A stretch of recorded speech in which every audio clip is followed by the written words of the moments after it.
महाराज जी, एक कथाकार है प्रदीप मिश्रा, उन्होंने कहा है कि रुद्राक्ष धारण करने से धन दौलत आती है, और वो ये दावा करते हैं कि असली रुद्राक्ष उन्हीं के पास है।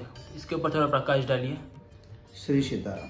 देखो, ऐसा है, रुद्राक्ष धारण करने से अगर कोई सोचता है धन दौलत आएगा, ये अंधविश्वास है। लेकिन रुद्राक्ष धारण करने से एक आपको मैग्नेटिक ऊर्जा आपके शरीर को मिल सकती है, इसमें कोई दो राय नहीं है। अब जो भी कोई ये दावा करता होगा कि इससे धन दौलत आती है, तो मैं उनको मेरे प्रश्न का एक जवाब अगर उन्होंने दे दिया तो मैं उनके चरणों में रहूँगा। ये जो रुद्राक्ष है ना, ये नेपाल की धरती पे आता है, और नेपाल के धरती पे जब रुद्राक्ष आता है तो वहाँ के लोग रुद्राक्ष लेके करोड़पति क्यों नहीं बन जाते।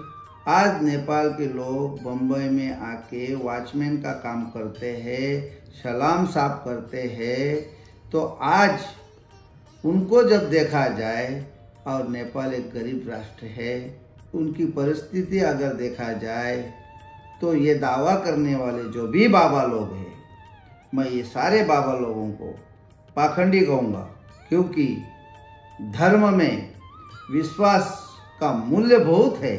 लेकिन धर्म में अगर कोई भी साधु संत हो, अगर अंधविश्वास की बात करता है, तो मैं उसको विरोध करता हूँ। क्योंकि अभी मैं तो कहूँगा, अभी राम आया है, और मैं मोदी सरकार से कहूँगा कि अब बुद्ध लाना बहुत जरूरी है। क्योंकि जब तक बुद्ध के विचार इस भारतवर्ष में, भारत भूमि पे नहीं रहेंगे और नहीं लोग सुनेंगे, तो ऐसे धीरे धीरे करते अंधविश्वास के खाई में देश चला जाएगा, और धर्म का सबसे बड़ा पतन होगा।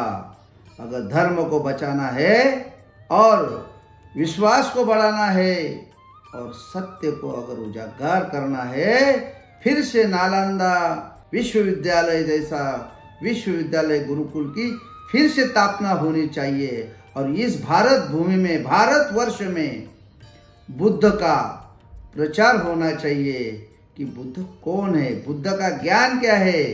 मानव को जागरूक करते हुए मानव के अंदर से मानवता जागरूक करने का काम किसने किया है, तो बुद्ध ने किया है।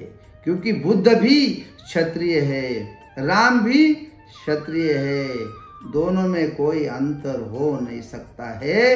इसलिए मैं कहूँगा कि ऐसे जो भी बाबा लोग हैं, जो भी आपको ये दावे करते हैं, तो आप इस दावे को बड़ी ना चढ़ो। आप आपके बुद्धि का, विवेक बुद्धि का वापर करते हुए सोचिए, कर बुद्ध ने हमें बुद्धि का उपयोग करने को ही तो हमें मार्ग दिया है। बुद्ध यानी क्या? बुद्धि का तो विकास।